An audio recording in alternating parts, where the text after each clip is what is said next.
What's up, guys? It's another video on another one of my guns I have.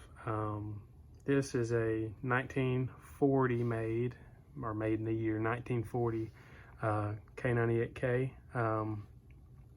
This is a 243, so this one was actually made at the Mauser factory.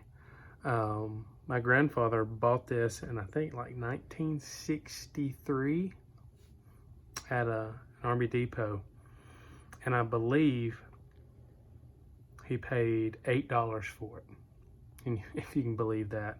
And this was actually an all numbers matching gun. Everything now is numbers matching besides the stock, which is actually pretty cool, but also kind of sad. My papa used to hunt with it, and did a pretty good job, because back then 8mm was a little bit stouter than it is now, just because they have to load it down, because I mean there were some guns made in the late 1800s that could shoot 8mm, so they don't want anything blowing up, I guess, for liability reasons. So papa let somebody borrow this gun, and at that particular time it was the original stock and everything. The guy went out and hunt with it, and then propped it up against the side of his truck. It fell off and cracked the stock in half. Well, before he brought it back to my papa, he put this stock on it, which I honestly don't know. I mean, maybe if one of y'all know, because I mean, it's supposed to have the hole right here, and I think they're supposed to have like a cut through for the sling, but instead, it's got this sling and then this one over here. Honestly, I'm not entirely for sure what this particular stock came off of, but kind of makes me a little angry. But I mean, it's still a great gun. It's accurate. Believe it or not, people say that these things are super accurate, which they are, but I believe that the Germans really just wanted them to be like 4 MOA, be able to shoot 4 MOA. I don't know if y'all know this, but the most accurate, or the country that had the most stringent rules on accuracy during World War II, was France. Their guns had to shoot a lot smaller MOA than the German guns, and our guns too.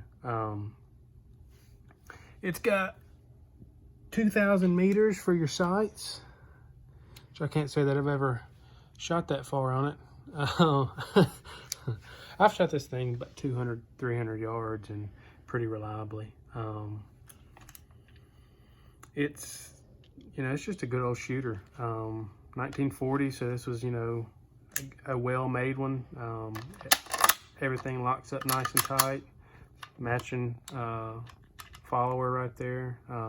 Rifling's great on it. This one hadn't been shot that much, but this is one of those guns you wish that it could speak, just to see what it has been through, where it's been, which that probably also would be kind of scary as well. There are no import marks on it either, so this was probably a bring back, which is also pretty cool. The blue one on it's not too bad either, and I'm going to wipe it down after I touch all over it, that way it doesn't rust. But I just thought I'd show y'all this one too. And I mean, for people that don't know how, to field strip this, you pull your bolt back, right here, and there's this little lever.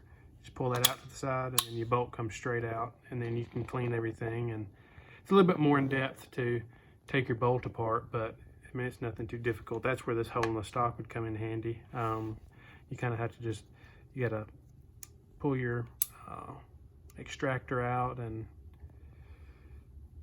it's nothing too bad. But that's one of the things that I like about these, is just how robust everything is. You have 3 locking lugs, 2 up front, 1 in the back.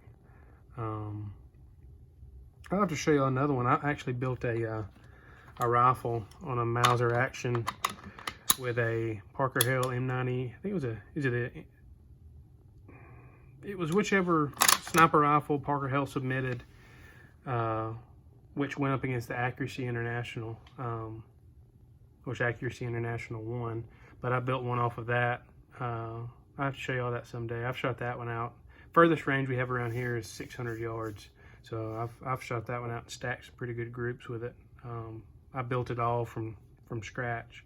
I mean, not from scratch, but I mean, I put it together and did the woodwork and the lapping of the bolt and chamber, and then all sorts of stuff on it. But anyway, I just figured I'd show this video out, and if y'all have any questions about it, just let me know.